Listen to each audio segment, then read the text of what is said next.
सेवक सिख पूजन सब आवैं,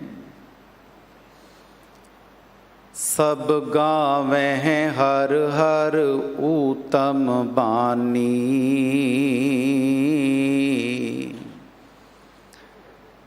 गाविया सुनिया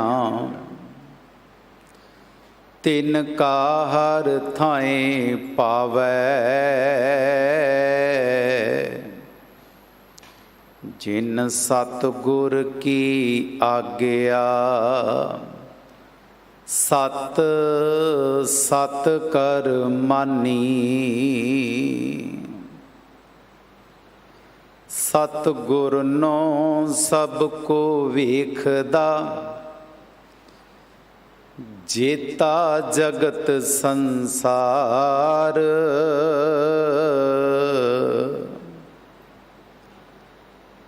डिठै मुकत न होवई, जिचर शब्द न करे विचार।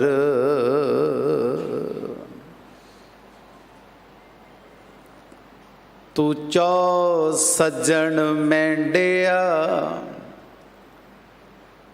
देई सिस उतार। नैन महिंजे तरस दे, कद पसी दीदार। सतनाम वाहिगुरु साहिब जी, एक दूजी भौं लख होहे। लख होवें लख वीस, लख लख गेड़ा आखिएं। एक नाम जगदीश, एक दूजी भौं लख होहे। लख होवें लख वीस,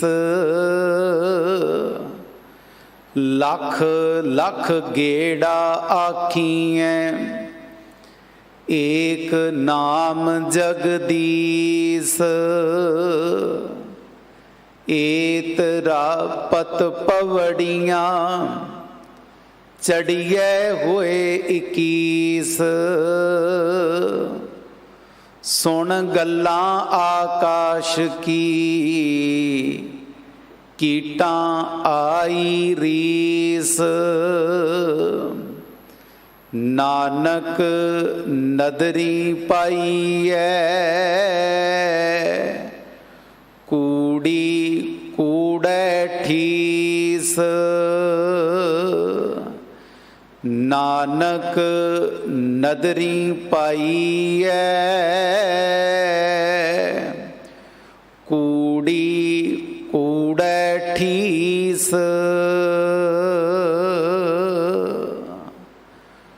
वाहिगुरु जी का खालसा, वाहिगुरु जी की फतेह। जपजी साहिब जी दी पवित्र बाणी विचों चल रही लड़ीवार विचार के अधीन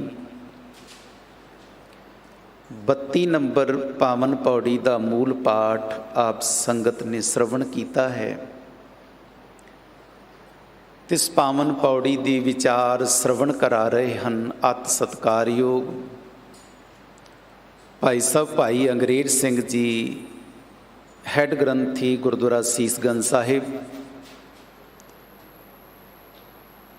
आप संगतां दे चरनां 'च बेनती है कि अपने बच्चियां नूं पंजाबी सिखाउण दे लई, सतगुरु दी पवित्र बाणी दा पाठ सिखाउण दे लई आपो अपने इलाकिਆਂ ਵਿੱਚ चल रहीਆਂ गुरमत ਦੀਆਂ ਕਲਾਸਾਂ ਵਿੱਚ ਵੱਧ ਚੜ ਕੇ ਭੇਜੋ, ਤਾਂ ਕਿ ਬੱਚੇ ਸਤਿਗੁਰੂ ਦੀ ਗੁਰਮੁਖੀ ਸਿੱਖ ਕੇ ਪਾਤਸ਼ਾਹ ਦੀ ਪਵਿੱਤਰ ਬਾਣੀ ਦੇ ਪਾਠ ਨਾਲ ਜੁੜ ਸਕਣ ਆਪਣੇ ਬੱਚਿਆਂ ਨਾਲ ਵੀ ਘਰ ਵਿੱਚ ਪੰਜਾਬੀ ਬੋਲੋ, ਪੰਜਾਬੀ ਵਿੱਚ ਗੱਲ ਕਰੋ। ਵੱਧ ਚੜ੍ਹ ਕੇ ਗਰਮੀ ਦੀਆਂ ਛੁੱਟੀਆਂ ਦਾ ਲਾਹਾ ਲੈ ਕੇ ਬੱਚਿਆਂ ਨੂੰ ਖਾਸ ਕਰਕੇ ਗੁਰਮਤਿ ਵਾਲੇ ਪਾਸੇ ਪ੍ਰੇਰਿਆ ਜਾਏ, ਜਿਸ ਦੇ ਲਈ ਦਿੱਲੀ ਸਿੱਖ ਗੁਰਦੁਆਰਾ ਪ੍ਰਬੰਧਕ ਕਮੇਟੀ ਵੱਲੋਂ ਉਚੇਚੇ ਤੌਰ 'ਤੇ ਗੁਰਮਤਿ ਕੈਂਪ ਦਾ ਆਯੋਜਨ ਕੀਤਾ ਜਾ ਰਿਹਾ ਹੈ ਔਰ ਉਹ ਕੈਂਪ ਚੱਲ ਵੀ ਰਹੇ ਹਨ। ਉਹਨਾਂ ਕੈਂਪਾਂ ਵਿੱਚ ਵੀ ਆਪ ਆਪਣੇ ਬੱਚਿਆਂ ਨੂੰ ਭੇਜ ਕੇ ਗੁਰਮਤਿ ਪ੍ਰਾਪਤ ਕਰੋ। ਆਓ ਅਗਲੇ ਸਮੇਂ ਲਈ ਸਤਿਗੁਰੂ ਦੀ ਪਵਿੱਤਰ ਬਾਣੀ ਦੀ ਵਿਚਾਰ ਸਰਵਣ ਕਰੀਏ ਜੀ। ਵਾਹਿਗੁਰੂ ਜੀ ਕਾ ਖਾਲਸਾ, ਵਾਹਿਗੁਰੂ ਜੀ ਕੀ ਫਤਿਹ। ਵਾਹਿਗੁਰੂ ਸਾਹਿਬ ਜੀ।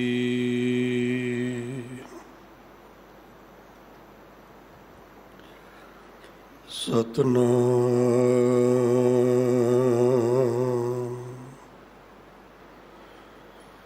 ਵਾਹਿਗੁਰੂ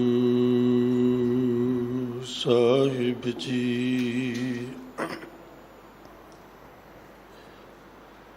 ਤੇਰੇ ਗੁਣ ਬਹੁਤੇ ਮੈਂ ਏਕ ਨਾ ਜਾਣਿਆ, ਤੇਰੇ ਗੁਣ ਬਹੁਤੇ ਮੈਂ ਏਕ ਨਾ ਜਾਣਿਆ। ਮੈਂ ਮੂਰਖ ਕਿਛ ਦੀਜੈ, ਰਣਵਤ ਨਾਨਕ ਸੁਣ ਮੇਰੇ ਸਾਹਿਬ।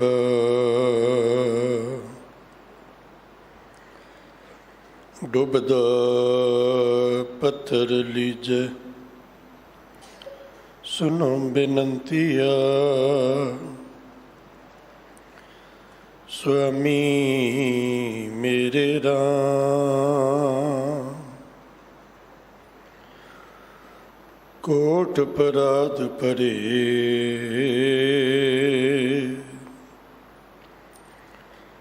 ਪੀ ਤੇਰੇ ਚੇਰੇ ਰਾਮ। ਕੋਟ ਅਪਰਾਧ ਹਮਾਰੇ ਖੰਡੋ,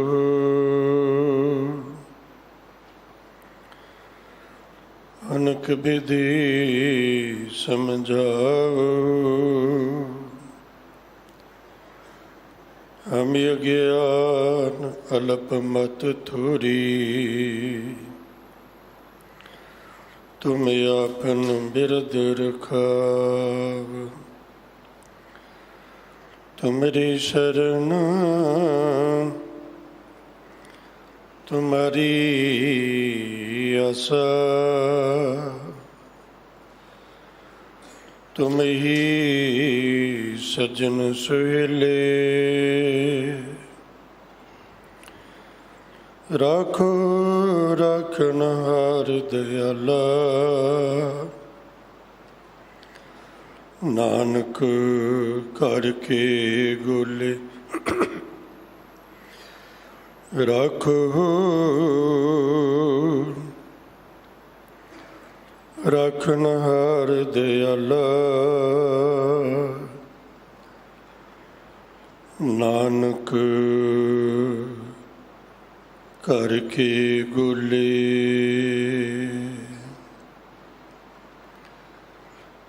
ਸਨਮਾਨ ਸਤਿਕਾਰਯੋਗ ਗੁਰੂ ਸਵਾਰੀ, ਗੁਰੂ ਪਿਆਰੀ, ਗੁਰੂ ਕਾ ਰੂਪ ਸਰੂਪ ਖਾਲਸਾ ਸਾਧ ਸੰਗਤ ਜੀ। ਵਡਭਾਗੀ ਹੋ, ਸਾਹਿਬ ਨਸੀਬ ਹੋ, ਉੱਤਮ ਕਰਮਾਂ ਵਾਲੇ ਹੋ, ਜੋ ਬਾਲਾ ਪ੍ਰੀਤਮ ਸਤਿਗੁਰੂ ਧੰਨ ਧੰਨ ਸ੍ਰੀ ਗੁਰੂ ਹਰਿਕ੍ਰਿਸ਼ਨ ਸਾਹਿਬ ਸੱਚੇ ਪਾਤਸ਼ਾਹ ਮਹਾਰਾਜ ਜੀਆਂ ਦੇ ਮਹਾਨ ਬਖਸ਼ਿਸ਼ਾਂ, ਬਰਕਤਾਂ, ਰਹਿਮਤਾਂ ਭਰੇ ਪਾਵਨ ਅਸਥਾਨ ਗੁਰਦੁਆਰਾ ਬੰਗਲਾ ਸਾਹਿਬ ਧੰਨ ਗੁਰੂ ਗ੍ਰੰਥ ਸਾਹਿਬ ਪਾਤਸ਼ਾਹ ਜੀ ਦੀ ਪਾਵਨ ਹਜ਼ੂਰੀ ਵਿੱਚ ਅੰਮ੍ਰਿਤ ਵੇਲੇ ਤੋਂ ਜੁੜ ਬੈਠੇ ਹੋ, ਅਥਵਾ ਦੂਰ ਦਰਾਡੇ ਦੇਸ਼ ਵਿਦੇਸ਼ ਇੰਟਰਨੈਟ ਟੈਲੀਵਿਜ਼ਨ ਦੇ ਮਾਧਿਅਮ ਰਾਹੀਂ ਸ਼ਬਦ ਨਾਲ ਸੁਰਤ ਜੋੜ ਕੇ ਜੀਵਨ ਦੀਆਂ ਇਹ ਬੇਸ਼ਕੀਮਤੀ ਦੁਬਾਰਾ ਹੱਥ ਨਾ ਆਉਣ ਵਾਲੀਆਂ ਘੜੀਆਂ, ਇਹਨਾਂ ਨੂੰ ਸਫਲ ਬਣਾ ਰਹੇ ਹੋ। ਲੜੀਵਾਰ ਚੱਲ ਰਹੀ ਸਤਿਗੁਰੂ ਜੀ ਦੀ ਪਾਵਨ ਬਾਣੀ ਦੀ ਵਿਚਾਰ ਵਿੱਚ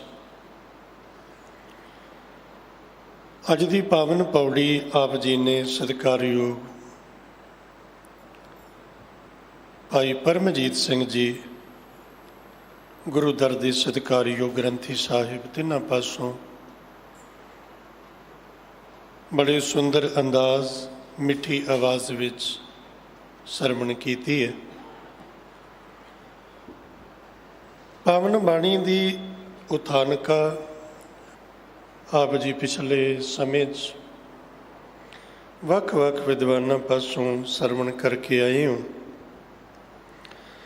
ਸਤਿਗੁਰੂ ਪਾਤਸ਼ਾਹ ਮਹਾਰਾਜ ਜੀ ਦੀ ਮਿਹਰ ਦਾ ਸਦਕਾ ਇਹ ਜੋ ਪੌੜੀ ਮਹਾਰਾਜ ਨੇ ਅੱਜ ਬਖਸ਼ੀ ਹੈ, ਇਹਦੀ ਵਿਚਾਰ ਆਰੰਭ ਕਰੀਏ। ਇਸ ਤੋਂ ਪਹਿਲਾਂ ਆਪ ਸੰਗਤਾਂ ਦੀ ਅਸੀਸ ਲੋਚਦਾ ਹਾਂ। ਗੁਰੂ ਬਖਸ਼ਿਸ਼ ਕੀਤੀ, ਗੁਰੂ ਫਤਿਹ ਪ੍ਰਵਾਨ ਕਰੋ, ਅਸੀਸ ਝੋਲੀ ਪਾਓ, ਸਾਰੇ ਕਰੋ ਕਿਰਪਾ। ਵਾਹਿਗੁਰੂ ਜੀ ਕਾ ਖਾਲਸਾ, ਵਾਹਿਗੁਰੂ ਜੀ ਕੀ ਫਤਿਹ। ਸਤਿਗੁਰੂ ਜੀ ਨੇ ਮਹਾਨ ਮਿਹਰ ਕੀਤੀ ਹੈ। 32ਵੀਂ ਪੌੜੀ ਜਪ ਬਾਣੀ ਦੀ। ਬਾਣੀ ਦਾ ਨਾਮ ਜਪ ਹੈ। ਸਤਿਕਾਰ ਨਾਲ ਆਪਾਂ ਜੀ ਲਾ ਕੇ ਜਪ ਜੀ ਬੋਲਦੇ ਹਾਂ। ਜੋ ਇਸ ਪਾਵਨ ਬਾਣੀ 'ਚ ਸਿਰਲੇਖ ਵੀ ਆਇਆ ਹੈ, ਉਹ ਜਪ ਆਇਆ ਹੈ। ਗੁਰਪ੍ਰਸਾਦ ਤੋਂ ਬਾਅਦ ਜਪ ਇਹ ਸਿਰਲੇਖ ਹੈ। ਜੀ ਆਪਾਂ ਸਤਿਕਾਰ ਨਾਲ ਲਾ ਕੇ ਜਪ ਜੀ ਬੋਲਦੇ ਹਾਂ। ਬਾਣੀ ਦਾ ਨਾਮ ਜਪ ਹੈ। ਰਹਿਤਨਾਮਿਆਂ ਵਿੱਚ ਵੀ ਇਸ ਪਾਵਨ ਬਾਣੀ ਦਾ ਨਾਮ ਜਪ ਆਇਆ।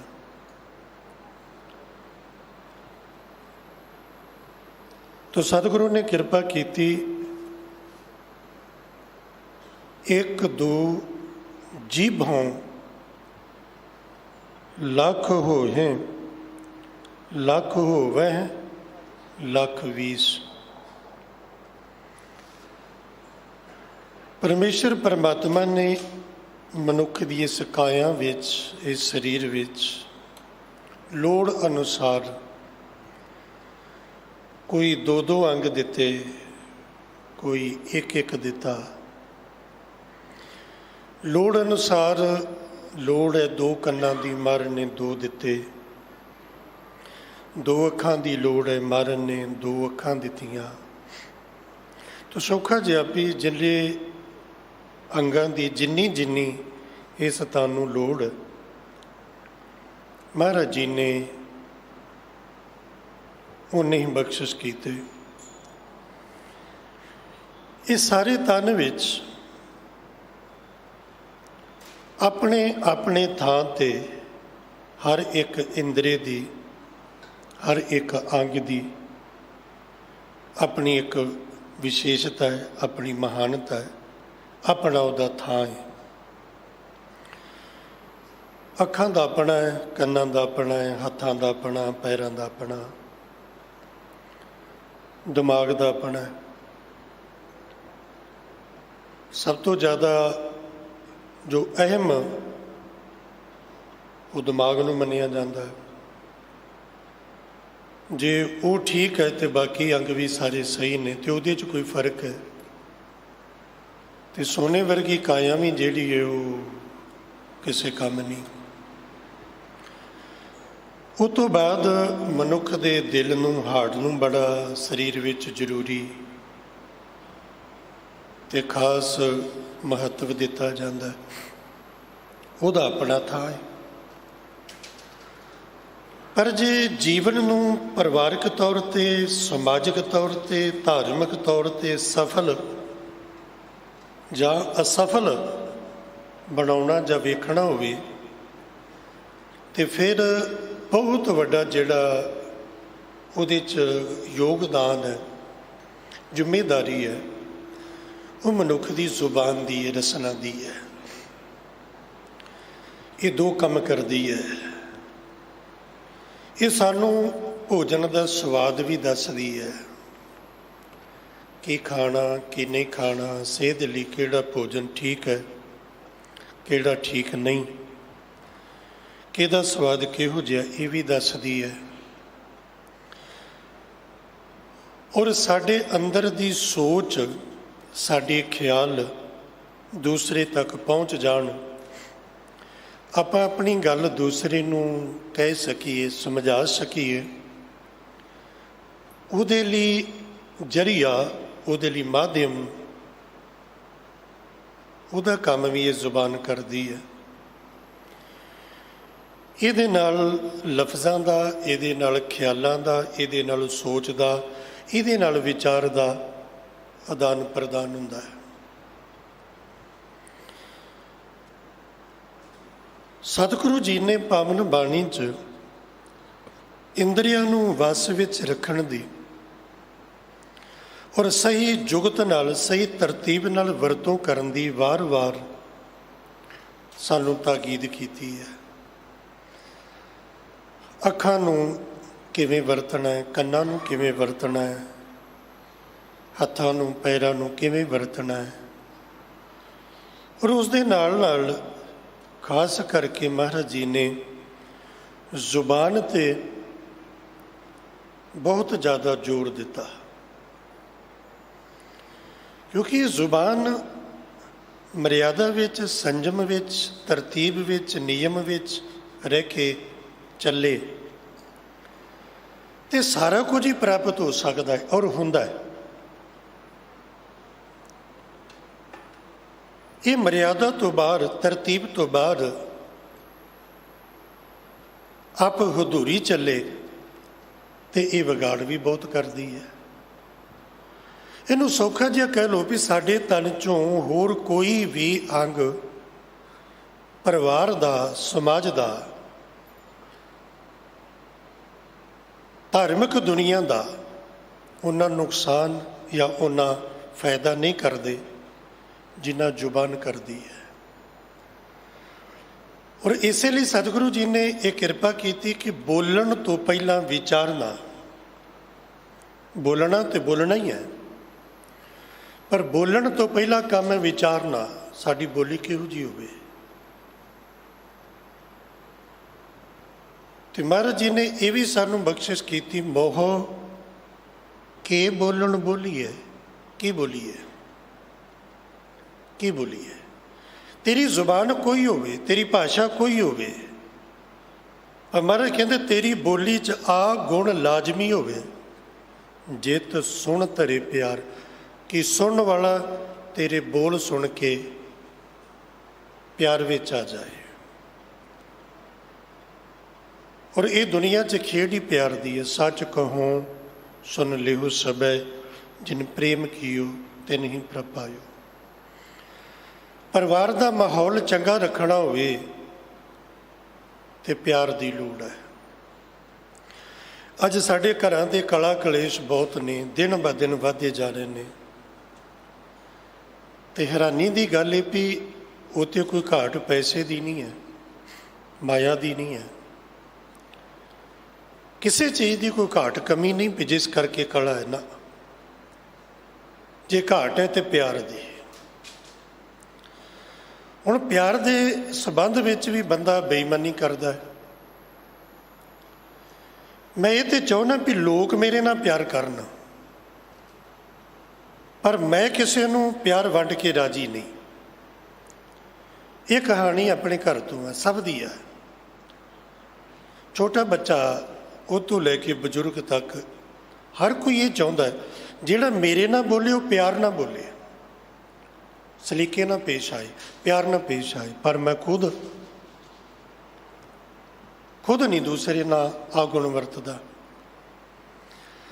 ਇਹ ਬੜਾ ਸੌਖਾ ਜਿਹਾ ਤਰੀਕਾ ਵੀ ਜੋ ਮੈਂ ਦੂਸਰੇ ਤੋਂ ਚਾਹੁੰਦਾ ਐਕਸੈਪਟ ਕਰਦਾ ਉਹੀ ਦੂਜੇ ਨੂੰ ਦੇਵਾਂ।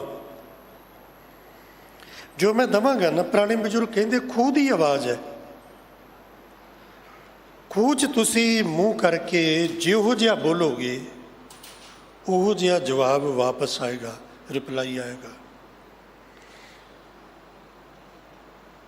ਤੇ ਬੋਲੀ ਵਿੱਚ ਹੋਵੇ ਪਿਆਰ। ਮੈਂ ਬੜੀ ਵਾਰੀ ਗੱਲ ਦੁਹਰਾਉਣਾ ਕਿ ਸਿੱਧਾ ਨਾਲ ਗੁਰੂ ਨਾਨਕ ਪਾਤਸ਼ਾਹ ਜੀ ਦੀ ਵਿਚਾਰ ਹੁੰਦੀ ਹੈ। ਹੁਣ ਉਹ ਵਡੇਰੀਆਂ ਉਮਰਾਂ ਦੇ ਮਾਲਕ ਨੇ, ਬੜੇ ਆਪਣੇ ਆਪ ਵਿੱਚ ਪੁੱਗੇ ਨੇ, ਸਮਾਜ ਵਿੱਚ ਉਹਨਾਂ ਦਾ ਬੜਾ ਰੁਤਬਾ ਹੈ, ਬੜਾ ਅਦਬ ਹੈ, ਬੜਾ ਸਤਿਕਾਰ ਹੈ, ਪਰ ਬੋਲੀ ਉਹਨਾਂ ਕੋਲ ਚੰਗੀ ਨਹੀਂ। ਜਦੋਂ ਗੁਰੂ ਨਾਨਕ ਮਹਾਰਾਜ ਜੀ ਨੂੰ ਪੁੱਛਦੇ ਨੇ ਵੀ ਤੁਹਾਡਾ ਨਾਂ ਕੀ ਹੈ, ਤੇ ਮਹਾਰਾਜ ਜੀ ਨੂੰ ਕਿੱਦਾਂ ਬੋਲਦੇ ਨੇ, ਸਿੱਧ ਆਖਣ ਸੁਣ ਬਾਲਿਆ ਆਪਣਾ ਨਾਮ ਤੁਮ ਦਿਓ ਬਤਾਈ। ਉਹ ਬਾਲਕੇ, ਓਏ ਬੱਚੇ ਦੱਸ ਤੇਰਾ ਨਾਂ ਕੀ, ਉਹਨਾਂ ਦੀ ਆ ਬੋਲੀ। ਹੁਣ ਗੁਰੂ ਨਾਨਕ ਪਾਤਸ਼ਾਹ ਜੀ ਦੀ ਬੋਲੀ ਵੇਖਿਓ, ਮਹਾਰਾਜ ਦੀ ਕੀ ਬੋਲੀ। ਉਹ ਕਹਿੰਦੇ ਨੇ ਓਏ ਬਾਲਕੇ ਆਪਣਾ ਨਾਮ ਤੁਮ ਦਿਓ ਬਤਾਈ, ਦੱਸ ਤੇਰਾ ਨਾਂ ਕੀ। ਬਾਬਾ ਜੀ ਦੀ ਬੋਲੀ ਵੇਖਿਓ, ਬਾਬਾ ਆਖੇ ਨਾਥ ਜੀ।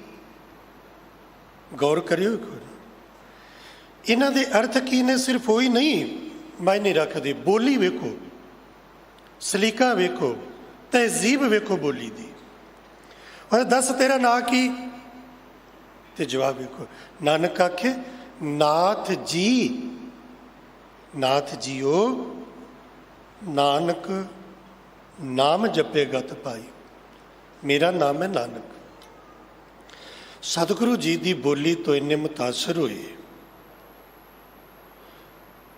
ਤੇ ਫਿਰ ਉਹ ਸਿੱਧਾਂ ਦੀ ਮੰਡਲੀ ਸਤਿਗੁਰੂ ਨੇ ਜਿੱਤ ਲਈ। ਹੁਣ ਜਿੱਤੀ ਕਿੱਦਾਂ? ਕੋਈ ਡਾਂਗ ਨਾਲ, ਕੋਈ ਕਿਰਪਾਨ ਨਾਲ, ਕੋਈ ਬੰਦਿਆਂ ਦੇ ਜ਼ੋਰ ਨਾਲ, ਵੋਟਾਂ ਪਾ ਕੇ ਨਾ, ਕੁਝ ਵੀ ਨਹੀਂ। ਉਹ 84 ਤੇ ਬਾਬਾ ਜੀ ਦਾ ਬੰਦਿਆਂ ਦੇ ਕਰਕੇ ਕੀ ਜ਼ੋਰ ਸੀ ਉਹਨਾਂ ਸਾਹਮਣੇ। ਉਹ 84 ਤੇ ਬਾਬਾ ਜੀ ਇਕੱਲੇ ਨਾਲ ਭਾਈ ਮਰਦਾਨਾ ਜੀ। ਫਿਰ ਉਹ ਮੰਡਲੀ ਹਾਰ ਗਈ ਤੇ ਬਾਬਾ ਜੀ ਜਿੱਤ ਗਏ। ਕਿੱਦਾਂ? ਸ਼ਬਦ ਜਿੱਤੀ ਸਿੱਧ ਮੰਡਲੀ ਕੀ ਤੁਸ ਆਪਣਾ ਪੰਥ ਨਿਰਾਲਾ। ਸ਼ਬਦ ਨਾਲ, ਸ਼ਬਦ ਦੀ ਇਹ ਤਾਕਤ ਹੈ, ਦੁਸ਼ਮਣ ਨੂੰ ਮਿੱਤਰ ਬਣਾ ਲੈਂਦੀ ਹੈ। ਸ਼ਬਦ ਦੀ ਇਹ ਤਾਕਤ ਹੈ ਕਿ ਪਸ਼ੂ ਪੰਛੀ ਵੀ ਅਧੀਨ ਹੋ ਜਾਂਦੇ ਨੇ, ਵਸ ਵਿੱਚ ਆ ਜਾਂਦੇ ਨੇ ਜੇ ਪਿਆਰ ਨਾਲ ਬੋਲਿਆ ਜਾਏ। ਤੇ ਮਿੱਠੀ ਬੋਲੀ ਬੋਲ ਕੇ, ਪਿਆਰ ਦੀ ਬੋਲੀ ਬੋਲ ਕੇ ਸਤਿਗੁਰੂ ਜੀ ਨੇ ਓਏ ਓਏ ਤੂੰ ਆਖਣ ਵਾਲੇ ਸਿੱਧ ਵੀ ਝੁਕਾ ਲਏ। ਤੇ ਸਿੱਧ ਕੀ ਆਖਦੇ ਨੇ? ਜਿਹੜੇ ਪਹਿਲਾਂ ਆਖਦੇ ਸੀ ਨਾ, ਓਏ ਦੱਸ ਤੇਰਾ ਨਾਂ ਕੀ, ਤੂੰ ਕੌਣ, ਕਿੱਥੋਂ ਆਇਆ, ਉਹ ਸਿੱਧ ਹੁਣ ਕੀ ਆਖਦੇ ਨੇ? ਸਿੱਧ ਬੋਲਣ ਸ਼ੁਭ ਬਚਨ, ਧੰਨ ਨਾਨਕ ਤੇਰੀ ਵੱਡੀ ਕਮਾਈ। ਸਿੱਧਾਂ ਦੀ ਮੰਡਲੀ ਹਾਰ ਗਈ, ਬਾਬਾ ਜੀ ਜਿੱਤ ਗਏ। ਕੀ ਕੁਝ ਹੋਇਆ ਉਹ ਪੱਖ ਦੂਜਾ। ਪਰ ਨਿੱਕੀ ਜਿਹੀ ਗੱਲ ਸਮਝ ਲਓ ਵੀ ਸਤਿਗੁਰੂ ਜੀ ਦੇ ਨਾਲ ਵਿਚਾਰ ਕਰਕੇ, ਬੋਲੀ ਬੋਲ ਕੇ, ਬਾਬਾ ਜੀ ਦੀ ਬੋਲੀ ਸੁਣ ਕੇ ਸਿੱਧਾਂ ਦੀ ਬੋਲੀ ਬਦਲ ਗਈ। ਓਏ ਓਏ ਤੂੰ ਆਖਣ ਵਾਲੇ ਕਿੱਦਾਂ ਬੋਲਣ ਲੱਗ ਪਏ? ਸਿੱਧ ਬੋਲਣ ਕਿੱਦਾਂ ਬੋਲਣ ਲੱਗੇ? ਸ਼ੁਭ ਬਚਨ, ਚੰਗੇ ਬਚਨ ਬੋਲਣ ਲੱਗੇ। ਤੇ ਹੱਥ ਜੋੜ ਕੇ ਧੰਨ ਨਾਨਕ, ਜਿਹੜੇ ਆਖੇ ਆਪਣਾ ਨਾਮ ਤੁਮ ਦਿਓ ਬਤਾਈ, ਉਹ ਕੀ ਆਖਦੇ ਨੇ? ਧੰਨ ਨਾਨਕ ਤੇਰੀ ਵੱਡੀ ਕਮਾਈ।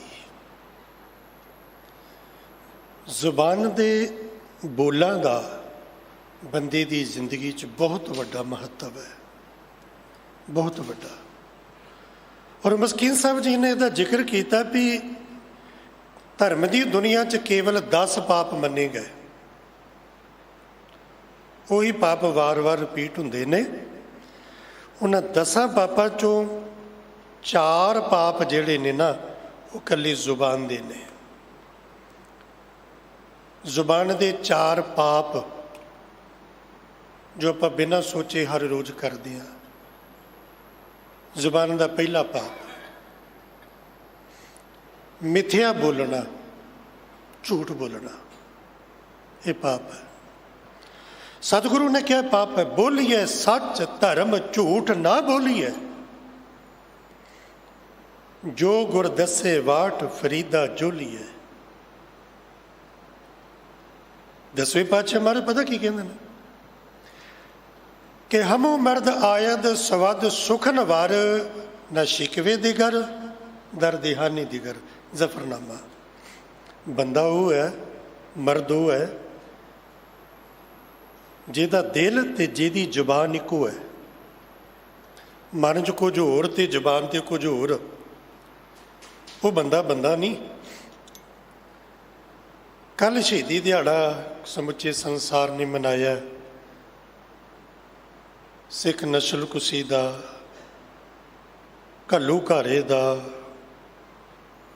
ਤਵਾਰੀਖ ਦਾ ਉਹ ਪੰਨਾ ਕਿ ਸਮੇਂ ਦੀ ਜ਼ਾਲਮ ਸਰਕਾਰ ਨੇ ਕਿੰਨਾ ਕੁਝ ਕੀਤਾ। ਤੇ ਉੱਥੇ ਬਹਾਦਰ, ਉੱਥੇ ਯੋਧੇ, ਉੱਥੇ ਸੂਰਮੇ, ਉੱਥੇ ਅਣਖੀ, ਉੱਥੇ ਦਲੇਰ, ਬਾਣੀ ਤੇ ਬਾਣੇ ਦੇ ਧਾਰਨੀ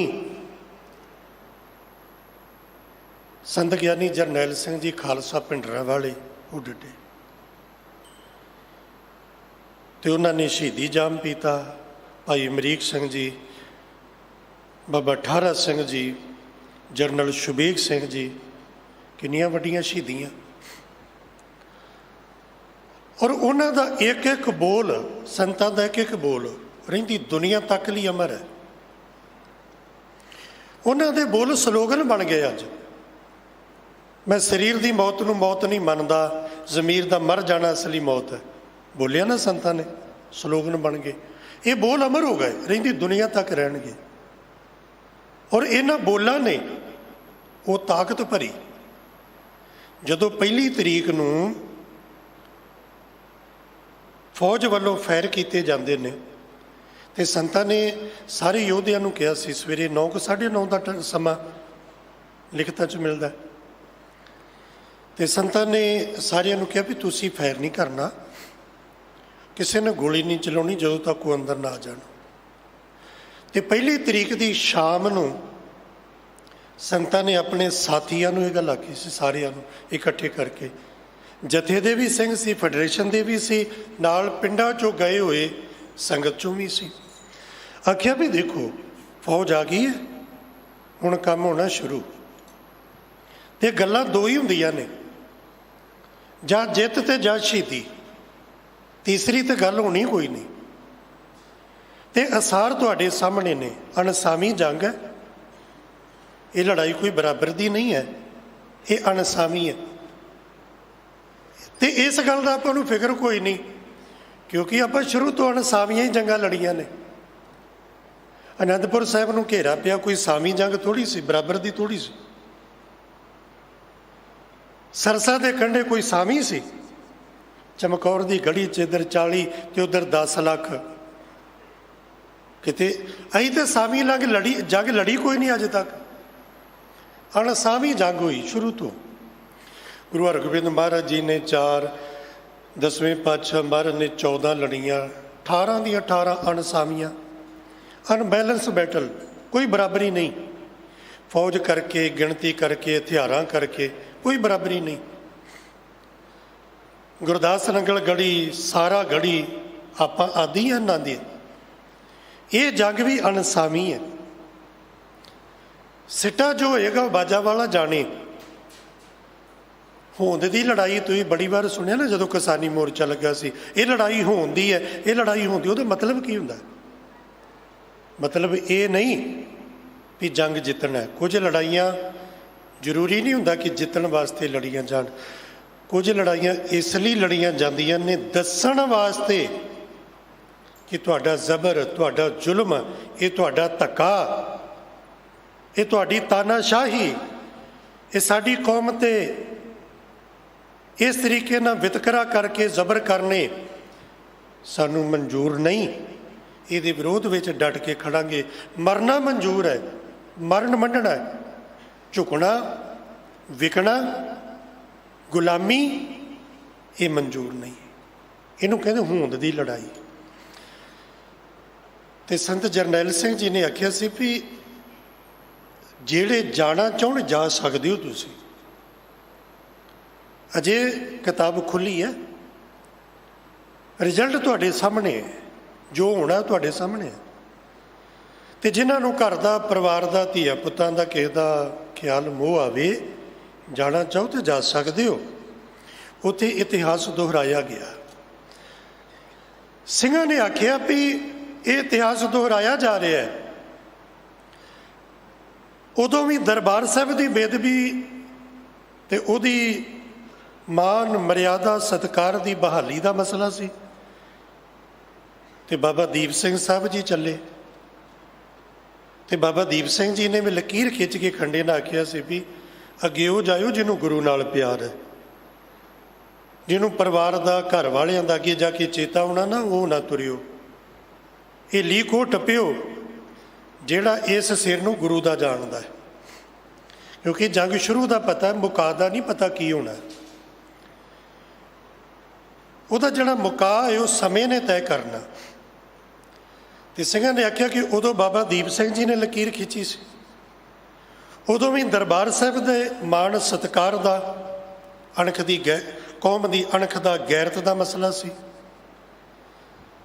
ਤੇ ਇਤਿਹਾਸ ਫਿਰ ਉਹੀ ਬਣਿਆ। ਤੁਸੀਂ ਬਾਬਾ ਦੀਪ ਸਿੰਘ ਜੀ ਦੀ ਟਕਸਾਲ ਦੇ ਮੁਖੀ ਹੋ ਤੇ ਲੜਾਈ ਵੀ ਕੋਈ ਤੁਹਾਡੇ ਪਰਿਵਾਰ ਦੀ ਨਹੀਂ ਹੈ, ਧੀਆਂ ਪੁੱਤਾਂ ਦੀ ਨਹੀਂ ਹੈ, ਜਾਇਦਾਦ ਦੀ ਨਹੀਂ ਹੈ, ਜ਼ਮੀਨ ਦੀ ਨਹੀਂ ਹੈ। ਅਕਾਲ ਤਖਤ ਸਾਹਿਬ ਦੀ ਮਾਣ ਮਰਿਆਦਾ ਨੂੰ, ਦਰਬਾਰ ਸਾਹਿਬ ਦੀ ਮਾਣ ਮਰਿਆਦਾ ਨੂੰ ਇਸੇ ਤਰ੍ਹਾਂ ਬਹਾਲ ਤੇ ਚੜ੍ਹਦੀ ਕਲਾ ਵਿੱਚ ਰੱਖਣਾ ਇਹ ਮਸਲਾ ਹੈ। ਤੇ ਜੇ ਉਸ ਵੇਲੇ ਸਿੰਘਾਂ ਨੇ ਲਕੀਰ ਟੱਪੀ ਸੀ, ਕੋਈ ਘਰ ਨਹੀਂ ਸੀ ਮੁੜਿਆ, ਤੇ ਅੱਜ ਅਸੀਂ ਕਿਵੇਂ ਵਾਪਸ ਮੁੜ ਜਾਈਏ? ਕਿਸੇ ਨੇ ਨਹੀਂ ਜਾਣਾ, ਸਾਰੇ ਨਾਲ ਰਵਾਂਗੇ। ਸਾਰੇ ਨਾਲ ਰਹੇ ਤੇ ਸ਼ਹੀਦੀ ਜਾਮ ਪੀਤਾ, ਇੱਕ ਤੋਂ ਇੱਕ ਅੱਗੇ ਹੋ ਕੇ 18 ਦਿਨਾਂ ਦੀ ਉਮਰ ਦੇ ਸ਼ਹੀਦ ਉਹਨਾਂ ਦਿਨਾਂ ਵਿੱਚ। ਔਰ ਫਿਰ ਸਰਕਾਰਾਂ ਦੀ ਵੀ ਉਹ ਦਿਨ ਭੁੱਲ ਜੋ। ਇਹ ਕਿੱਡੀ ਹੈਰਾਨੀ ਦੀ ਗੱਲ, ਉਹਨੂੰ ਕੋਈ ਭੁੱਲ ਸਕਦਾ? ਉਹਨੂੰ ਕੋਈ ਚਾਹਵੇ ਵੀ ਭੁੱਲਣਾ ਤਾਂ ਵੀ ਨਹੀਂ ਭੁੱਲ ਸਕਦਾ। ਜਿਵੇਂ ਜਿਵੇਂ ਸਮਾਂ ਗੁਜ਼ਰੇਗਾ ਉਹ ਯਾਦਾਂ ਓਨੀਆਂ ਜ਼ਿਆਦਾ ਉੱਭਰ ਕੇ ਆਉਣਗੀਆਂ। ਤੇ ਉਹਨਾਂ ਮਹਾਂਪੁਰਖਾਂ ਦੇ ਇੱਕ ਇੱਕ ਬੋਲ ਨੇ ਸਾਥੀਆਂ ਵਿੱਚ, ਯੋਧਿਆਂ ਵਿੱਚ, ਸੂਰਮਿਆਂ ਵਿੱਚ ਬਲ ਭਰ ਦਿੱਤਾ ਸ਼ਹੀਦੀ ਜਾਮ ਪੀਣ ਵਾਸਤੇ। ਬੋਲ ਦੀ ਤਾਕਤ ਹੈ ਨਾ, ਜ਼ੁਬਾਨ ਦੀ ਤਾਕਤ ਹੈ ਨਾ। ਔਰ ਇਹ ਜ਼ੁਬਾਨ ਦੀ ਤਾਕਤ ਆਈ ਕਿਵੇਂ?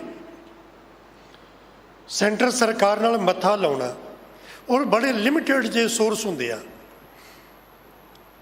ਮੱਥਾ ਲਾਉਣਾ, ਸ਼ਹਾਦਤ ਤੱਕ ਪਹੁੰਚਣਾ। ਕਾਹਦੇ ਲਈ? ਧਰਮ ਦੀ, ਗੁਰਦੁਆਰਿਆਂ ਦੀ ਰੱਖਿਆ ਲਈ, ਮਾਣ ਮਰਿਆਦਾ ਦੀ ਰੱਖਿਆ ਲਈ, ਇਸ ਪੱਗ ਦੀ ਰੱਖਿਆ ਲਈ, ਬਾਜਾਂ ਵਾਲੇ ਦੇ ਸਿਧਾਂਤ ਦੀ ਰੱਖਿਆ ਲਈ, ਇਹਦੇ ਲਈ। ਤੇ ਸ਼ਹਾਦਤ ਤੱਕ ਪਹੁੰਚਣ ਲਈ ਜੋ ਪਹਿਲਾ ਕੰਮ ਸੀ ਉਹ ਸੀ ਇਬਾਦਤ। ਇਬਾਦਤ ਨੇ ਸ਼ਹਾਦਤ ਤੱਕ ਪਹੁੰਚਾਇਆ। ਆਪਾਂ ਕੱਲ੍ਹ ਹੀ ਉਹ ਦਿਨ ਮਨਾਇਆ। ਬੇਨਤੀ ਕਰ ਰਿਹਾ ਸਾਂ, ਜ਼ੁਬਾਨ ਦੇ ਬੋਲ। ਪਹਿਲਾ ਪਾਪ ਜ਼ੁਬਾਨ ਦਾ ਝੂਠ ਬੋਲਣਾ। ਦੂਸਰਾ ਪਾਪ ਬੇਅਰਥ ਬੋਲਣਾ। ਬੇਅਰਥ ਬੋਲਣਾ, ਬੇਅਰਥ ਨਹੀਂ ਬੋਲਣਾ। ਬੋਲੇ ਬੰਦਾ ਉਹ ਜਿਸ ਬੋਲ ਦਾ ਕੋਈ ਮਹੱਤਵ ਹੋਵੇ। ਉਹਨੇ ਬੇਨਤੀ ਕੀਤੀ, ਮੋਹ ਕੇ ਬੋਲਣ ਬੋਲੀਏ, ਐਵੇਂ ਹੀ ਬੋਲੀ ਜਾਈਏ ਨਾ, ਐਵੇਂ ਨਹੀਂ ਬੋਲਣਾ। ਬੇਅਰਥ ਬੋਲਣਾ ਵੀ ਪਾਪ ਹੈ। ਝੂਠ ਬੋਲਣਾ, ਬੇਅਰਥ ਬੋਲਣਾ। ਤੀਜਾ ਪਾਪ ਹੈ ਕੌੜਾ ਬੋਲਣਾ। ਬਾਬਾ ਫਰੀਦ ਜੀ ਕਹਿੰਦੇ ਨੇ, ਜੇ ਤੋ ਪ੍ਰਿਆ ਦੀ ਸਿੱਖ ਹਿਆਉ ਨੱਠਾ ਹੀ ਕਹਿੰਦਾ। ਜੇ ਰੱਬ ਨੂੰ ਮਿਲਣ ਦੀ ਤਾਂਘੀ ਨਾ ਤੇ ਕਿਸੇ ਨੂੰ ਕੌੜਾ ਨਾ ਬੋਲੀ, ਕੌੜਾ ਨਾ ਬੋਲੀ। ਹੁਣ ਕਿਉਂ ਨਾ ਬੋਲੀ ਕੌੜਾ? ਸਿੱਖ ਨੂੰ ਕੌੜਾ ਬੋਲਣ ਦੀ ਗੁਰੂ ਵੱਲੋਂ ਆਗਿਆ ਨਹੀਂ। ਕੌੜਾ ਨਹੀਂ ਬੋਲਣਾ। ਗੁਰੂ ਅਰਜਨ ਦੇਵ ਮਹਾਰਾਜ ਜੀ ਦਾ ਸ਼ਹੀਦੀ ਗੁਰਪੁਰਬ ਮਨਾ ਕੇ ਹਟੇ ਨਾ 3 ਤਰੀਕ ਨੂੰ। ਹੁਣ ਆਪਾਂ ਨਾ ਗੁਰਪੁਰਬਾਂ ਦੀ ਰੂਪ ਰੇਖਾ ਹੀ ਬਦਲ ਲਈ। ਲੰਗਰ ਲਾ ਲਓ, ਛਬੀਲਾ ਲਾ ਲਓ, ਸ਼ਰਬਤ ਪਿਆ ਲਓ, ਬਸ ਇੰਨੇ ਕੁ ਤੱਕ ਆਪਾਂ ਸੀਮਤ ਰਹੇ। ਗੁਰੂ ਅਰਜਨ ਦੇਵ ਮਹਾਰਾਜ ਜੀ ਦੀ ਸ਼ਹੀਦੀ ਤੋਂ ਦੋ ਤਿੰਨ ਹੀ ਗੱਲਾਂ ਸਿੱਖ ਲਈਏ ਤੇ ਜੀਵਨ ਲੇਖੇ ਲੱਗ ਜੇ। ਬੋਲੀ ਸਿੱਖ ਲਈਏ, ਤਤੀ ਤਵੀ ਤੇ ਬੈਠੇ, ਸੀਸ ਤੇ ਤਤੀ ਰੇਤਾ, ਤਤੇ ਪਾਣੀ ਦੀ ਦੇਗ 'ਚ ਮਹਾਰਾਜ ਨੂੰ ਬਾਲਿਆ ਗਿਆ। ਚੰਦੂ ਬੋਲਦਾ ਤੇ ਬੁਰਾ ਬੋਲਦਾ, ਸਾਰੇ ਤੱਤੇ, ਸਾਰਾ ਮਾਹੌਲ ਕਿਹੋ ਜਿਹਾ ਹੋਵੇਗਾ। ਤੇ ਮਹਾਰਾਜ ਕੀ ਬੋਲਦੇ ਨੇ? ਤਤੀ ਤਵੀ ਤੇ ਬੈਠ ਕੇ ਵੀ ਮਹਾਰਾਜ ਮਿੱਠਾ ਬੋਲਦੇ ਨੇ। ਇੱਕ ਬੋਲ ਮਹਾਰਾਜ ਦੀ ਰਸਨਾ ਤੋਂ ਕੌੜਾ ਨਹੀਂ ਨਿਕਲਿਆ। ਕਿਉਂ ਨਹੀਂ ਨਿਕਲਿਆ? ਕਿਉਂ ਨਹੀਂ ਨਿਕਲਿਆ ਕੌੜਾ ਬੋਲ ਮਹਾਰਾਜ ਨੇ? ਪਤਾ ਕਿਉਂ? ਮਿੱਠ ਬੋਲਣਾ ਜੀ ਹਰ ਸੱਜਣ ਸੁਆਮੀ ਮੋਰਾ, ਹਉ ਸੰਭਲ ਥੱਕੀ ਜੀ, ਉਹ ਕਦੇ ਨਾ ਬੋਲੇ ਕੌੜਾ। ਮੇਰਾ ਗੁਰੂ ਕਦੀ ਕੌੜਾ ਨਹੀਂ ਬੋਲਦਾ, ਕਦੀ ਵੀ। ਤਤੀ ਤਵੀ ਤੇ ਬਹਿ ਕੇ ਮਹਾਰਾਜ ਨੇ ਮਿੱਠਾ ਬੋਲਿਆ, ਕੌੜਾ ਨਹੀਂ ਬੋਲਿਆ। ਕਲਗੀਆਂ ਵਾਲੇ ਮਹਾਰਾਜ ਜੀ ਨੇ ਸਾਰਾ ਪਰਿਵਾਰ ਸ਼ਹੀਦ ਹੋ ਗਿਆ, ਪੁੱਤ ਸ਼ਹੀਦ ਹੋਏ, ਸਿੰਘ ਸ਼ਹੀਦ ਹੋਏ, ਘਰ-ਬਾਰ ਛੱਡਣਾ ਪਿਆ। ਚਮਕੌਰ ਦੀ ਗੜੀ 'ਚ ਪੁੱਤਾਂ ਦੀਆਂ ਲਾਸ਼ਾਂ ਦੇ ਲਾਗਿਓਂ ਨਿਕਲੇ। ਸਾਰੀ ਰਾਤ ਕਿਹੜਾ ਸਫ਼ਰ ਮਾਛੀਵਾੜੇ ਦੇ ਜੰਗਲਾਂ ਦਾ, ਤੇ ਪਹੁੰਚੇ ਗੁਲਾਬੀ ਪੰਜਾਬੇ ਮਸੰਦ ਦੇ ਖੂਹ 'ਤੇ। ਭਾਈ ਦਇਆ ਸਿੰਘ, ਭਾਈ ਧਰਮ ਸਿੰਘ, ਭਾਈ ਮਾਨ ਸਿੰਘ ਪਿੱਛੋਂ ਆਏ ਤੇ ਮਹਾਰਾਜ ਨੇ ਕੀ ਬੋਲਿਆ? ਕੌੜਾ ਨਹੀਂ ਬੋਲਿਆ। ਇਹੋ ਜਿਹੇ ਸਮੇਂ ਵਿੱਚ ਵੀ ਇੰਨਾ ਕੁਝ ਹੋਣ ਦੇ ਬਾਵਜੂਦ ਵੀ ਕੀ ਬੋਲਿਆ? ਮਿੱਤਰ ਪਿਆਰੇ ਨੂੰ ਹਾਲ ਮੁਰੀਦਾਂ ਦਾ ਕਹਿਣਾ, ਤੁਧ ਬਿਨ ਰੋਗ ਰਜਾਈਆਂ ਦੇ ਉੱਡਣ, ਨਾਗ ਨਿਵਾਸਾਂ ਦੇ ਰਹਿਣਾ। ਗੁਰੂ ਕੌੜਾ ਬੋਲਣਾ ਜਾਣਦਾ ਹੀ ਨਹੀਂ। ਗੁਰੂ ਮਿੱਠਾ ਬੋਲਦਾ, ਗੁਰੂ ਮਿੱਠਾ ਬੋਲਦਾ। ਇੱਥੇ ਹੱਥ ਜੋੜ ਕੇ ਬੇਨਤੀ, ਸਾਡਾ ਗੁਰੂ ਕੌੜਾ ਨਹੀਂ ਬੋਲਦਾ। ਸਾਰਾ ਕੁਝ ਹੋਣ ਤੋਂ ਬਾਅਦ ਗੁਰੂ ਨੇ ਜ਼ਫਰਨਾਮਾ ਲਿਖਿਆ, ਇੱਕ ਬੋਲ ਕੌੜਾ ਨਹੀਂ ਲਿਖਿਆ, ਸੱਚ ਲਿਖਿਆ। ਈਰਖਾ ਨਾਲ ਕੜਤਣ ਭਰੇ ਬੋਲਾਂ ਦਾ ਤੇ ਹਕੀਕਤ ਸੱਚੇ ਬੋਲਾਂ ਦਾ ਫਰਕ ਹੁੰਦਾ ਹੈ, ਫਰਕ ਹੁੰਦਾ। ਮਹਾਰਾਜ ਨੇ ਸੱਚ ਬੋਲਿਆ, ਸੱਚ ਲਿਖਿਆ, ਕੌੜਾ ਨਹੀਂ ਬੋਲਿਆ। ਉਸੇ ਗੁਰੂ ਦੀ ਆਪਾਂ ਸਿੱਖਾਂ ਤੇ ਹੱਥ ਜੋੜ ਕੇ ਬੇਨਤੀ ਖਿਮਾ ਮੰਗ ਕੇ ਵੀ ਜਿੰਨੀਆਂ ਗਾਲਾਂ ਅਸੀਂ ਪੰਜਾਬੀ ਕੱਢਦੇ ਹਾਂ, ਇੰਨੀਆਂ ਗਾਲਾਂ ਦੁਨੀਆ ਦੀ ਕੋਈ ਕੌਮ ਨਹੀਂ ਜੇ ਕੱਢਦੀ, ਕੋਈ ਕੌਮ ਨਹੀਂ ਕੱਢਦੀ। ਇੰਨੀਆਂ ਮਾਵਾਂ ਭੈਣਾਂ ਧੀਆਂ ਦੀਆਂ ਗਾਲਾਂ ਜਿਹਨੂੰ ਆਪਾਂ ਗਾਲ ਸਮਝਦੇ ਨਹੀਂ, ਜ਼ੁਬਾਨ 'ਤੇ ਫਿੱਟ ਹੋਈਆਂ ਪੱਕੀਆਂ। ਬਸ ਤੁਸੀਂ ਗੱਲ ਕਰੀ ਜਾਓ, ਆਟੋਮੈਟਿਕ ਪਟੇ ਵਾਂਗੂ ਚੱਲਦੀ ਹੈ। ਹਰ ਗੱਲ ਦੇ ਨਾਲ ਉਹ ਗਾਲ ਫਿੱਟ ਹੋ ਕੇ ਤੁਰੀ ਆਉਂਦੀ ਹੈ। ਇੰਨੀਆਂ ਗਾਲਾਂ ਸੀ। ਜਿਹੜਾ ਗੁਰੂ ਕੌੜਾ ਨਹੀਂ ਬੋਲਦਾ, ਉਸ ਗੁਰੂ ਦਾ ਸਿੱਖ, ਉਸ ਗੁਰੂ ਦਾ ਬੱਚਾ ਗਾਲਾਂ ਕੱਢਦਾ ਹੋਵੇ ਨਹੀਂ। ਇਹ ਜ਼ੁਬਾਨ ਦਾ ਪਾਪ ਹੈ। ਕਿਸੇ ਨੇ ਸੁਣੀ, ਕਿਸੇ ਨੇ ਨਾ ਸੁਣੀ, ਪਰ ਜਿਹਨੇ ਗਾਲ ਕੱਢੀ ਨਾ ਜ਼ੁਬਾਨ ਤੋਂ, ਉਹ ਗੁਰੂ ਦੀ ਨਿਗਾਹ 'ਚ ਦੋਸ਼ੀ ਹੋ ਜਾਂਦਾ। ਕਿਉਂਕਿ ਜਿੰਨੀਆਂ ਵੀ ਗਾਲਾਂ ਨੇ ਇਹ ਇਸਤਰੀ ਨਾਲ ਜੋੜ ਕੇ ਬਣੀਆਂ ਨੇ, ਧੀ ਦੀ, ਭੈਣ ਦੀ, ਮਾਂ ਦੀ, ਇਹ ਗਾਲਾਂ ਨੇ ਨਾ। ਤੇ ਜਿਹੜਾ ਕੋਈ ਗਾਲ ਕੱਢਦਾ ਨਾ, ਮਹਾਰਾਜ ਦੀ ਪਾਵਨ ਬਾਣੀ ਦਾ ਬਚਨ ਉਹਦੇ 'ਤੇ ਲਾਗੂ ਹੋ ਜਾਂਦਾ। ਸੋ ਕਿਉਂ ਮੰਦਾ ਆਖੀਏ ਜਿਤ ਜੰਮੈ ਰਾਜਾਨ। ਇਹ ਇਸਤਰੀ ਨੂੰ ਮਾੜਾ ਬੋਲਣ ਵਾਲਾ ਇਹ ਗੁਰੂ ਦੀ ਨਿਗਾਹ 'ਚ ਦੋਸ਼ੀ ਹੈ। ਗਾਲ ਕੱਢਣਾ ਆਪਣੇ ਆਪ 'ਚ ਦੋਸ਼ ਹੈ ਕਿ ਇਹਨੇ ਸੁਣੀ ਜਾਂ ਨਾ ਸੁਣੀ। ਕੌੜਾ ਬੋਲਣਾ, ਬੇਅਰਥ ਬੋਲਣਾ, ਝੂਠ ਬੋਲਣਾ, 3 ਤੇ ਚੌਥਾ ਪਾਪ ਜ਼ੁਬਾਨ ਦਾ, ਚੌਥਾ ਫਿੱਕਾ ਬੋਲਣਾ। ਉਹ ਬੋਲ ਜਿਹੜੇ ਬੋਲਾਂ 'ਚ ਮਿਠਾਸ ਨਾ ਹੋਵੇ, ਫਿੱਕਾ ਬੋਲਣਾ। ਆਸਾ ਕੀ ਵਾਰ ਆਪ ਜੀ ਨੇ ਸੁਣੀ ਹੈ ਨਾ, ਉਹਨੇ ਸਿੱਖ ਜਗਤ ਦੇ ਮਹਾਨ ਕੀਰਤਨੀ ਹੈ, ਨਮਸਕਾਰ ਉਹਨਾਂ ਨੂੰ, ਜਿਨ੍ਹਾਂ ਨੇ ਪੁਰਾਤਨ ਸ਼ੈਲੀ ਨੂੰ, ਉਸ ਰਹੁ-ਰੀਤ ਨੂੰ, ਕੀਰਤਨ ਦੀ ਪਰੰਪਰਾ ਨੂੰ ਸੰਭਾਲ ਕੇ ਰੱਖਿਆ। ਔਰ ਦਿੱਲੀ ਦੀਆਂ ਸੰਗਤਾਂ ਦਾ, ਔਰ ਦਿੱਲੀ ਸਿੱਖ ਗੁਰਦੁਆਰਾ ਪ੍ਰਬੰਧਕ ਕਮੇਟੀ ਦਾ, ਔਰ ਸਾਡੇ ਸਾਰੇ ਸਟਾਫ ਦਾ ਸਾਡਾ ਮਾਣ ਨੇ। ਉਹ ਭਾਈ ਸਾਹਿਬ ਭਾਈ ਹਰਜੀਤ ਸਿੰਘ ਜੀ, ਭਾਈ ਸਾਹਿਬ ਭਾਈ ਗੁਰਦੀਪ ਸਿੰਘ ਜੀ ਆਸਾ ਕੀ ਵਾਰ ਦਾ ਕੀਰਤਨ ਕਰਕੇ ਗਏ। ਆਪਾਂ ਸੁਣਿਆ ਉਹਨਾਂ ਤੋਂ ਕਿ ਜਿਹੜਾ ਜ਼ੁਬਾਨ ਤੋਂ ਫਿੱਕੇ ਬੋਲ ਬੋਲਦਾ ਨਾ, ਕੀ ਹੁੰਦਾ? ਨਾਨਕ ਫਿੱਕੇ ਬੋਲੀਏ ਤਨ ਮਨ ਫਿੱਕਾ ਹੋਏ। अपना भी ते दूजे का भी, तन भी ते मन भी फिक्का हो जाता है। ये जुबान के बोलों का असर है। इन्हां बोलों तो बंदा जीवन को सवार भी सकता है, जीवन को विगाड़ भी सकता है। सारी खेड बोली ते खड़ी है, बोली ते खड़ी है, जुबान के बोलों ते। तुहाडी बोली किहो जी है। और सियाणे लोग किसी नाल 2 मिनट गल करके दस दिंदे ने भी इहदा जीवन की है। क्यों? इहदी बोली दसदी है, इहदे शब्द दसदे ने, इहदा बोली का लहजा दसदा है। तो जुबान बोली। अज दे पावन बचन विच साहिब जी ने किरपा की। सतगुरु हे परमेश्वर अकाल पुरख वाहिगुरू, तू मैनू एक जुबान दिती है, बाकी अंग शरीर की लोड़ के हिसाब नाल दिते तो अपना काम मुकम्मल कर रहे हैं वाधू। पर एक जुबान मैनू इउं लगता है कि एक जुबान जिहड़ी है घट है, मेरे लिए घट है। जिन्हें तो माड़ा बोलना ना, जिन्हें लूतियां लाउणियां, जिन्हें चुगलियां करनियां, जिन्हें किसी का बनता काम विगाड़ना, उहदे लई तां एक ही वाधू है, एको ही काम कर दिंदी। एक जुबान नहीं चाहिए, जुबाना ज़्यादा होण। किनियां को होण, किनियां को होण? एक दू जीभ होण।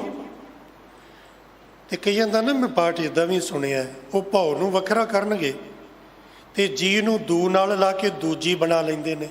एक दूजी भाव लख होए इदां ही पढ़नगे, इदां नहीं। एक दू जीभों, जीभ का इत्थे जिक्र है, जुबान का। मेरी जुबान एक तो, एक दू जीभों, एक जुबान एक तो लख होए, लख होए, लख जुबान हो जाए मेरी, लख जुबान हो जाए। तो जे लख हो जाए तो बहुत है? नहीं महाराज, फिर भी बहुत नहीं। फिर किनियां क चाहिए ने? होर किनियां क हो जाण? लख होवे, लख 20, 1 लाख ही नहीं, ये वध के 20 लाख हो जाण। और इत्थे लख के खखे पैर औंकड़ नहीं, भाव बहुवचन है, लखां ही हो जाण, 20 लाख हो जाए। तो महाराज पुछते ने भी की करेगा कि ये नाल? तेरी तो एक नहीं काबू आउंदी। एक बोलती है तो पवाड़े पै जाते हैं, एक बोलती है अग्गां लग जांदियां ने, एक बोलती है डांगा खड़क जांदियां ने, एक जुबान बोलती है घरां दे घर तो बाहर हो जाते हैं। तो तू की करेगा लखां नाल? लख होवे, लख 20। तो गुरु नानक पातशाह महाराज कहते करना पता की? लख लख गेड़ा आखिया है, फिर वो 20 लाख जुबान हो जाए तो उहदे नाल आखना की है, करना पता की है? एक एक जुबान तो लखां वारी, एक एक जुबान तो लखां वारी, लख लख वारी, 20 लाख जुबान ते एक जुबान तो लखां वारी की आखना? निंदिया करनी है, चुगली करनी है, दूजे नूं माड़ा आखना? नहीं नहीं, की आखना? लख लख गेड़ा आखिए, गेड़ा वारी, वार वार। एक नाम जगदीश, जगत दे मालक परमेश्वर दा, वाहिगुरू दा एक एक जबान तो लखा लखा वारी नाम लेना है। लाख जेबा देहो मेरे प्यारे, मुख हर आराधे मेरा राम। वाहिगुरू मैं जे तेरे तो मंगा ना तो मेरे ते कृपा कर दे कि जिन्ने मेरे तन दे रोम ने ये सारे रसना बन जान। फिर इस रसना तो एक एक रोम तो वाहिगुरू जपा। तो बाणी च बचन जपदे ने, एवें नहीं जपदे ने। कौन? गुरमुख रोम रोम हर ध्यावे। मैं जीवनी पढ़ी संत बाबा अतर सिंह महाराज मस्तूआना साहिब वालियां दी। ते अखीर वेले शरीर थोड़ा ढिला होया, डॉक्टर नूं बुलाया ते डॉक्टर भी प्यारा सी, जुड़िया होया सी, बाणी पढ़न वाला, ਮਹਾਂਪੁਰਖਾਂ ਦਾ ਸੰਗੀ ਸੀ। ਉਹਨਾਂ ਨੂੰ ਆ ਕੇ ਜਦੋਂ ਕੰਨਾਂ ਵਾਲੀ ਟੂਟੀ ਲਾਉਂਦਾ ਨਾ ਸੁਣਨ ਨੂੰ, ਇੱਥੇ ਲਾਉਂਦੇ ਨਾ ਦਿਲ ਦੀ ਧੜਕਣ ਸੁਣੇ, ਸਾਹ ਸੁਣੇ ਵੀ ਅੰਦਰ ਦੀ ਹਾਲਤ ਕਿੱਦਾਂ, ਉਹ ਜਿੱਥੇ ਲਾਉਂਦਾ ਨਾ ਤੇ ਉਹਦੇ ਕੰਨਾਂ 'ਚ ਉਹਨੂੰ ਵਾਹਿਗੁਰੂ ਵਾਹਿਗੁਰੂ ਦੀ ਆਵਾਜ਼ ਸੁਣਦੀ ਹੈ। ਹੁਣ ਕਈਆਂ ਨੇ ਆਖਣਾ ਪਖੰਡ, ਜੋ ਜਿਹਦੀ ਸੋਚ ਹੈ ਉਹਨੇ ਉਹਨਾਂ ਕੁ ਸਮਝਣਾ। ਮੈਂ ਇਸ ਬਾਰੇ ਜ਼ਿਆਦਾ ਨਹੀਂ ਕਹਿਣਾ, ਪਰ ਉਹਨਾਂ ਦਾ ਜੀਵਨ ਸੰਤ ਬਾਬਾ ਅਤਰ ਸਿੰਘ ਮਹਾਂਪੁਰਖਾਂ ਦਾ, ਮਸਤੂਆਣਾ ਸਾਹਿਬ ਵਾਲੇ, ਉਹ ਜਿੱਥੇ ਲਾਉਂਦਾ ਉਹ ਸੁਣਦਾ। ਤੇ ਉਹ ਆਖਣ ਲੱਗਾ, ਮੈਂ ਤੁਹਾਨੂੰ ਤਾਂ ਕੋਈ ਰੋਗ ਬਿਮਾਰੀ ਤੇ ਸਮਝ ਨਹੀਂ ਆਉਂਦੀ, ਤੇ ਮੈਂ ਜਿੱਥੋਂ ਸੁਣਦਾ ਮੈਨੂੰ ਵਾਹਿਗੁਰੂ ਹੀ ਸੁਣਦਾ। ਤੇ ਬਾਬਾ ਅਤਰ ਸਿੰਘ ਮਹਾਰਾਜ ਕਹਿਣ ਲੱਗੇ, ਜੇ ਤੈਨੂੰ ਵਾਹਿਗੁਰੂ ਸੁਣਦਾ ਤੇ ਹੋਰ ਦੱਸ ਤੈਨੂੰ ਕੀ ਚਾਹੀਦਾ, ਆਹੀ ਸੁਣੀ ਜਾ, ਆਹੀ ਤੇ ਸੁਣਦਾ। ਗੁਰਮੁਖ ਰੋਮ ਰੋਮ ਹਰ ਧਿਆਵੈ, ਗੁਰਮੁਖ ਦਾ ਰੋਮ ਰੋਮ ਗੁਰੂ ਗੁਰੂ ਜਪਦਾ, ਵਾਹਿਗੁਰੂ ਵਾਹਿਗੁਰੂ ਜਪਦਾ। ਤੇ ਜਪਦਾ ਕਿਹਨਾਂ ਦਾ? ਜਿਨ੍ਹਾਂ ਦੀ ਆਹ ਸੋਚ ਹੋਵੇ, ਦਮ ਦਮ ਸਦਾ ਸੰਭਾਲਦਾ, ਦਮ ਨਾ ਬਿਰਥਾ ਜਾਏ, ਵਾਹਿਗੁਰੂ ਵਾਹਿਗੁਰੂ ਵਾਹਿਗੁਰੂ। ਹੁਣ ਕਈ ਆਂਦੇ ਨੇ ਵੀ ਇਹ ਤੋਤਾ ਰੱਟ ਨੇ ਰੱਟਾ ਨਹੀਂ ਲਾਉਣਾ।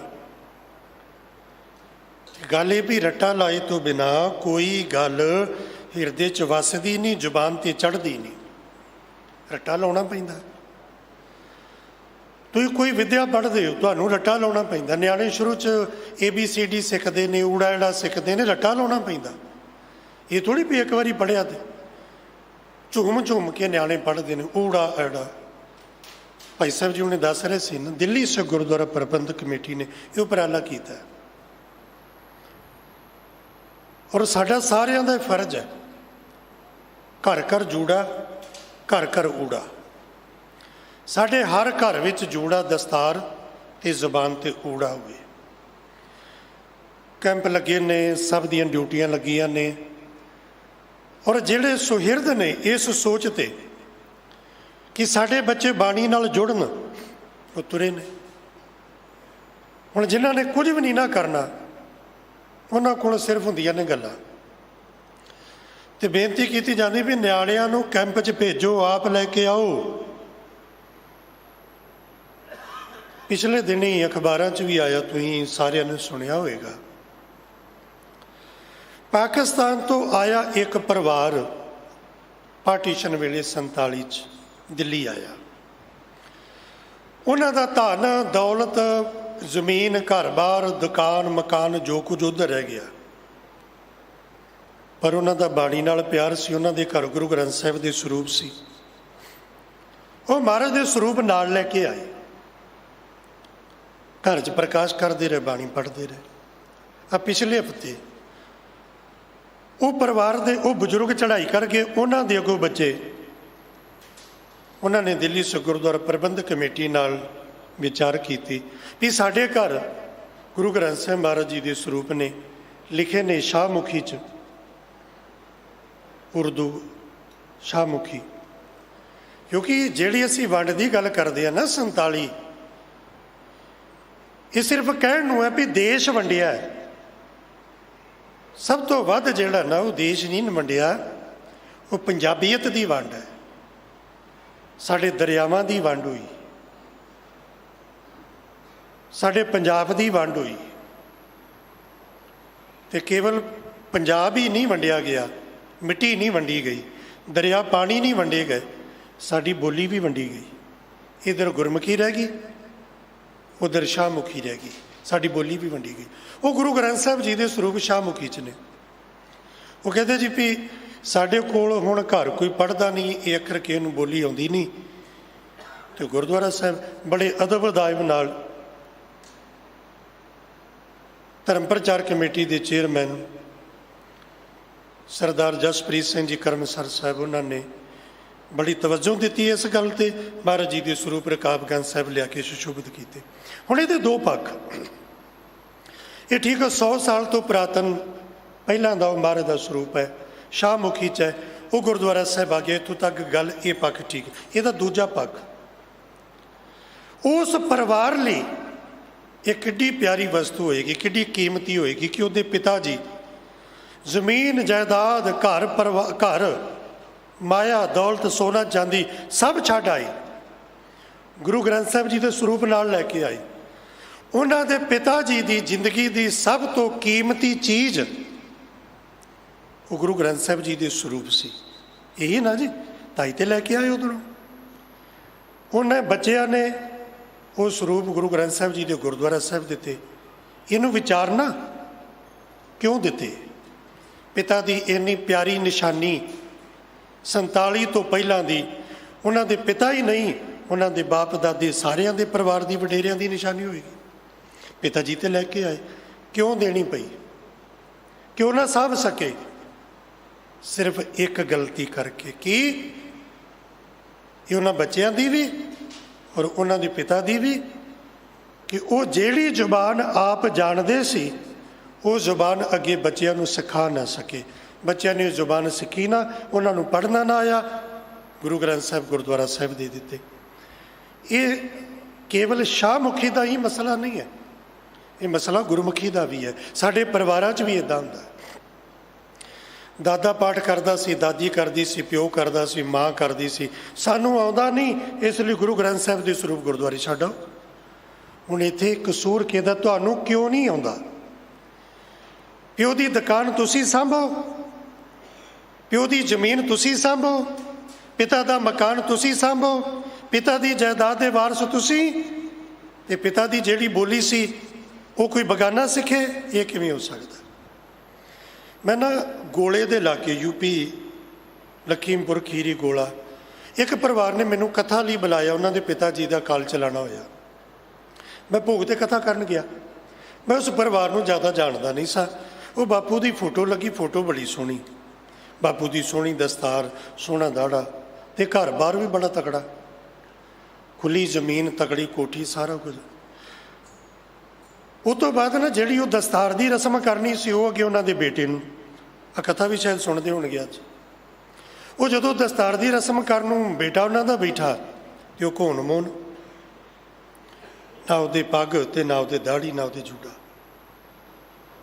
ਤੇ ਮੈਨੂੰ ਉਹ ਕਹਿੰਦੇ ਭਾਈ ਸਾਹਿਬ ਜੀ ਤੁਸੀਂ ਬੋਲਦੇ ਹੋ ਰਸਮ ਕਰਨੀ। ਮੈਂ ਬੋਲ ਦਿੰਦਾ।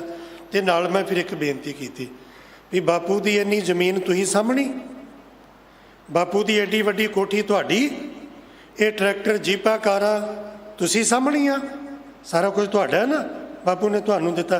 ਤੇ ਉਹ ਬਾਪੂ ਦੀ ਜਿਹੜੀ ਫੋਟੋ ਤੇ ਪੱਗ ਵਾਲੀ ਹੈ, ਤੇ ਪੱਗ ਬਾਪੂ ਦੀ ਉਹ ਕਿਹਨੇ ਸਾਂਭਣੀ? ਤੇ ਇਹ ਪੱਗ ਦੀ ਰਸਮ ਕਰਕੇ ਪੱਗ ਟਰੰਕ 'ਚ ਰੱਖ ਲਿਓ, ਇਸ ਲਈ ਨਹੀਂ।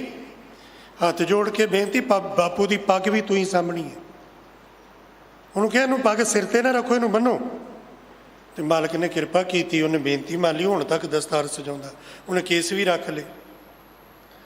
ਘਰ ਤੁਸੀਂ ਸਾਂਭਣਾ, ਦੁਕਾਨ ਤੁਸੀਂ, ਸਾਰਾ ਕੁਝ ਬਾਪੂ ਦਾ। ਤੇ ਜਿਹੜੀ ਬਾਪੂ ਦੀ ਬੋਲੀ ਹੈ ਉਹ, ਇੱਥੇ ਗਲਤੀ ਮਾਂ ਪਿਓ ਦੀ ਵੀ ਹੈ, ਉਹਨਾਂ ਸਿਖਾਈ ਨਹੀਂ। ਇੱਥੇ ਗਲਤੀ ਬੱਚਿਆਂ ਦੀ ਵੀ, ਉਹਨਾਂ ਸਿੱਖੀ ਨਹੀਂ। ਹੁਣ ਅਸੀਂ ਇੱਥੇ ਦੂਸਰਾ ਪੱਖ ਤੁਰਦੇ ਹਾਂ। ਕੌਮ ਦਾ ਪ੍ਰਚਾਰ ਨਹੀਂ ਹੁੰਦਾ। ਕਿਉਂ ਨਹੀਂ ਹੁੰਦਾ ਪ੍ਰਚਾਰ? ਥੋੜਾ ਪ੍ਰਚਾਰ ਇਮਾਨਦਾਰੀ ਨਾਲ ਸਾਨੂੰ ਮੰਨਣਾ ਪਏਗਾ। ਜੇ ਪ੍ਰਚਾਰ ਨਹੀਂ ਤੇ ਸਾਡੇ ਘਰ ਵਿੱਚ ਨਹੀਂ ਹੈ। ਮਾਂ ਪ੍ਰਚਾਰ ਨਹੀਂ ਕਰਦੀ, ਪਿਓ ਪ੍ਰਚਾਰ ਨਹੀਂ ਕਰਦਾ। ਜੇ ਮਾਂ ਪ੍ਰਚਾਰ ਕਰੇ ਨਾ ਤੇ ਬੱਚੇ ਸਿੱਖ ਸਕਦੇ ਨੇ, ਪਿਓ ਪ੍ਰਚਾਰ ਕਰੇ ਬੱਚੇ ਸਿੱਖ ਸਕਦੇ ਨੇ। ਹੁਣ ਮਾਂ ਤੇ ਸ਼ੌਂਕ ਨਾਲ ਬੋਲਦੀ ਹਿੰਦੀ, ਪਿਓ ਸ਼ੌਂਕ ਨਾਲ ਬੋਲਦਾ ਹਿੰਦੀ, ਤੇ ਨਿਆਣਿਆਂ ਤੋਂ ਕਿਵੇਂ ਉਮੀਦ ਕਰੋਗੇ ਇਹ ਗੁਰਮੁਖੀ ਬੋਲਣਗੇ? ਘਰ ਵਿੱਚ ਸਹੁੰ ਖਾ ਲਓ, ਪਰਣ ਕਰ ਲਓ ਇਹ ਆਪਣੀ ਬੋਲੀ ਬੋਲਣੀ। ਦੁਨੀਆ ਦੀ ਕੋਈ ਭਾਸ਼ਾ ਤੁਹਾਨੂੰ ਆਵੇ, ਨਿਆਣੇ ਸਿੱਖਣ, ਮੁਬਾਰਕ। ਪਰ ਘਰ ਵਿੱਚ ਨਿਯਮ ਬਣਾ ਲਓ ਕਿ ਪੰਜਾਬੀ ਬੋਲਾਂਗੇ ਤੇ ਨਿਆਣੇ ਆਪਣੇ ਆਪ ਸਿੱਖ ਜਾਣਗੇ। ਤੇ ਜੇ ਨਹੀਂ ਤੇ ਫਿਰ ਆਹ ਕੁਝ ਹੋਏਗਾ। ਫਿਰ ਬਾਪੂ ਦੀਆਂ ਕਿਤਾਬਾਂ ਤੁਸੀਂ ਗੁਰਦੁਆਰੇ ਦੇ ਕੇ ਆਓਗੇ। ਹਰ ਗੁਰਦੁਆਰੇ 'ਚ ਪੁਰਾਣੀਆਂ ਜਨਮ ਸਾਖੀਆਂ, ਪੋਥੀਆਂ ਬੱਚੇ ਲੈ ਕੇ ਆਉਂਦੇ ਨੇ, ਦਿੰਦੇ ਨੇ। ਇਹ ਸਾਡੇ ਬਾਪੂ ਦੀ ਸੀ, ਦਾਦੇ ਦੀ ਸੀ, ਤੇ ਦਾਦੇ ਦੀ। ਤੇ ਇਹ ਤੁਹਾਨੂੰ ਘਰ ਵਿੱਚ ਰੱਖੀ ਕੀ ਤੰਗ ਕਰਦੀ? ਦਾਦੇ ਨੇ ਪੜ੍ਹੀ ਤੇ ਤੁਸੀਂ ਵੀ ਪੜ੍ਹ ਲਓ। ਉਹ ਅੱਗੋਂ ਜਵਾਬ ਹੁੰਦਾ ਸਾਨੂੰ ਪੜ੍ਹਨੀ ਨਹੀਂ ਆਉਂਦੀ, ਪੜ੍ਹਨੀ ਨਹੀਂ ਆਉਂਦੀ। ਇਹ ਸਿੱਖਣੀ ਹੈ, ਆਪਣੀ ਜ਼ੁਬਾਨ ਸਿੱਖਣੀ ਹੈ। ਨੈਲਸਨ ਮੰਡੇਲਾ ਨੇ ਕਿਹਾ ਸੀ ਜਿਹੜੇ ਆਪਣੀ ਜ਼ੁਬਾਨ ਭੁੱਲ ਜਾਂਦੇ ਨੇ ਉਹਨਾਂ ਦੀ ਯਾਦਦਾਸ਼ਤ ਚਲੀ ਜਾਂਦੀ ਹੈ, ਉਹਨਾਂ ਦੀ ਮੈਮਰੀ ਲੋਸਟ ਹੋ ਜਾਂਦੀ ਹੈ। ਤੇ ਇਹਦਾ ਜਦੋਂ ਵਿਦਵਾਨਾਂ ਨੇ ਵਿਆਖਿਆ ਕੀਤੀ ਨਾ, ਗੱਲ ਬਿਲਕੁਲ ਸਹੀ ਹੈ। और मैं आप महसूस करदा पुराने बजुर्ग पुरानियां मावां मिलदियां ने आशीर्वाद दिंदियां ने। हुण कई पढ़े लिखे हुंदे ने वो कहंदे गॉड ब्लैस यू, ते मैं ना भी मैनूं तसल्ली नहीं हुई, मैनूं नहीं तसल्ली हुई। तू अपने वल्लों जो भी किया ना, पर मैनूं तसल्ली नहीं हुई। क्यों नहीं हुई? कि असीं आदी नहीं इन्हां गल्लां दे। सानूं गॉड ब्लैस यू नाल कोई फर्क नहीं पैंदा। असीं ते ओह गल्लां सुणीआं भी पुराने बजुर्ग मावां बापू सिर ते प्यार दे के पुੱਤ जींदा रहो, पुੱਤ वड्डी उम्र होवे। असीं ओह गल्लां सुणीआं ते सानूं तसल्ली हुंदी है। असीं ओहनूं आशीर्वाद मंनदे आ, पुੱਤ जींदा रहो, ते रोम रोम खिड़ जाता। जे कोई गॉड ब्लैस यू, वो तो साढ़े सिर तो लंघ जाती, असर ही नहीं होंदा, क्योंकि वो साड़ी मैमोरी च ये गल्लां वसियां ही नहीं, साड़ी जो दिमाग विच याद विच ही वसिया। इसलिए ये जरूरी है जबान की संभाल। सिर ते जूड़ा जबान ते उड़ा, माँ ते प्यो का फर्ज है पहला। तो जे उन्होंने नहीं आता तो अं फिर अपनी कमजोरी नहीं मानते, प्रचार नहीं हैगा, नहीं प्रचार सब कुछ है। अब मैं एक बार मोबाइल तो सर्च किया गूगल स्टोर तो, जितों आप ऐप डाउनलोड करते हैं ना, तो 27 ऐप मैनू लभे जोड़े अपने फोन च आप डाउनलोड करके गुरमुखी सीख सकते हैं। ये 2 साल पहलों की गल, हुण तो होर ज़्यादा हो गए होणगे।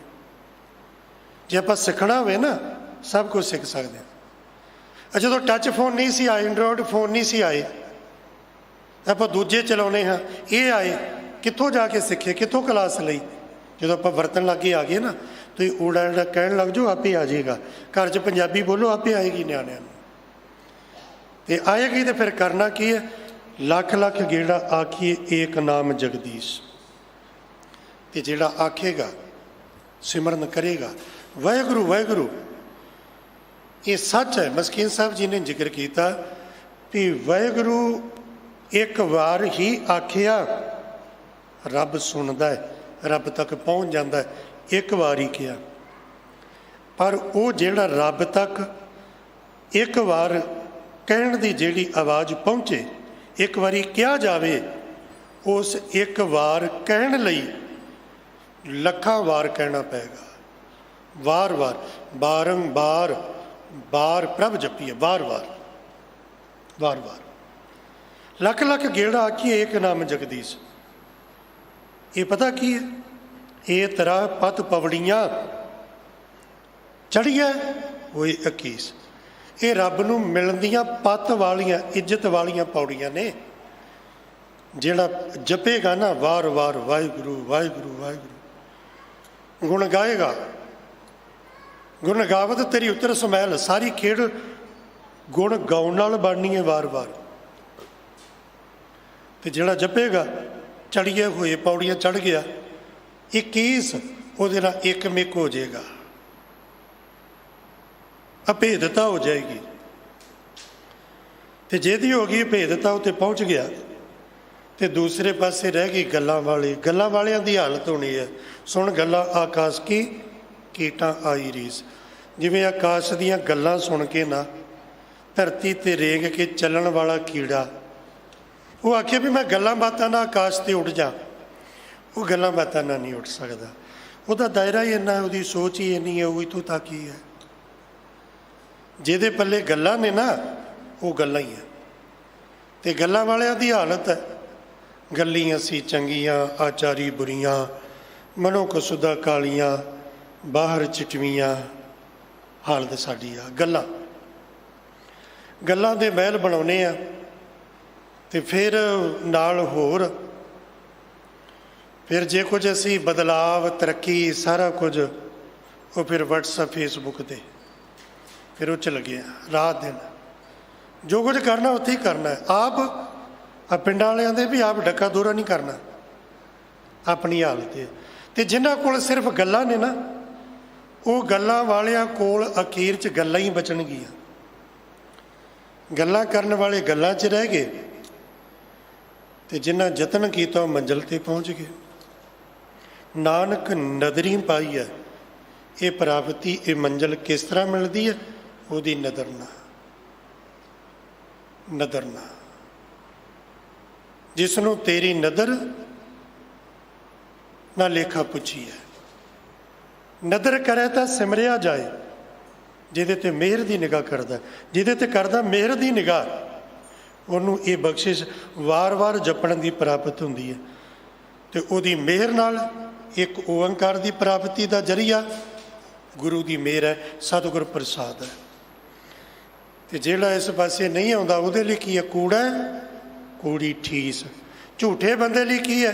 झूठी ठीस। ठीस कहते हैं गप, उहदे लई गप्पां ने, वो सारा दिन गप्पां ही मारदा रहिंदा। तो भाई गुरदास जी कहते खांड खांड कहे जीबा ना स्वाद मीठो आवे, अगन अगन कहे सीत ना बनास। ते गल्लां नाल कुछ भी नहीं हुंदा, गल्लां नाल कुछ भी नहीं हुंदा, कुछ हुंदा है ते करन नाल। आओ यतन करिए सारे, आप जुड़िए ते दूजिਆਂ ਨੂੰ जोड़िए। हुण दूजिਆਂ ਦਾ मतलब तुसीं बाहर छੱਡ दिओ। ਇਹ नहीं भी तुसीं घरों बाहर जाके ना तुसीं किसे ਨੂੰ जोड़ो, ਉਹ ਰਹਿਣ ਦਿਓ। तुसीं अपने अपने घर विच जोड़ लो, बस ये प्रण कर लो। साडे परिवार का कोई जी, चाहे छोटी उम्र का चाहे वड्डी उम्र का, एक जी इहो जिहा नहीं होना चाहिए जिन्हों गुरमुखी दी अखर ना आउंदे होण। एक जी, और कोई लंबी चौड़ी खेड नहीं जे। 35 अखर ने, 12 मात्रा ने, बस इन्ना तो ही सीख लिया तो महाराज की बाणी पढ़नी आ जाएगी। इन्ना सीख लिया, इसलिए सारे यतन करिए। गल्लां बातां नाल कुछ नहीं होना। असीं भी गल्लां करी जाने, तुसीं भी करी जाते हो, तो काम उत्थे दा उत्थे। पुराने बजुर्ग कहते ना, पंचां दा क्या सिर मत्थे, परनाला उत्थे दा उत्थे। नहीं, परनाला उत्थे दा उत्थे नहीं रहन दईए, कुछ यतन करिए। अंग्रेजी वाले आते ना, each one teach one, at least teach one. बहुता नहीं, एक जना एक नूं सिखा दे, एक नूं पढ़ा दे, तो जिहड़ा दूसरा ना फड़ लो उन्होंने, अपने बच्चे नूं परिवार चों या ऊड़ा सिख। जदों आपां सारे रल के महाराज की बाणी नाल जुड़ जाएंगे, आ बेशकीमती खजाने फिर आपां इन्हां नूं वरतांगे, खर्चांगे, हंडावांगे। पिओ दादे का खोल डिठा खजाना, ता मेरे मन भया निधाना। खावे खर्चे रल मिल भाई, टोट ना आवे वध दो जाई। फिर इस खजाने नूं खर्चण वरतण दे आपां भाईवाल बन जाएंगे। भुल्लां दी खिमा। सारी गुरु की संगत का हार्दिक धन्यवाद। वाहिगुरू जी का खालसा, वाहिगुरू जी की फतेह।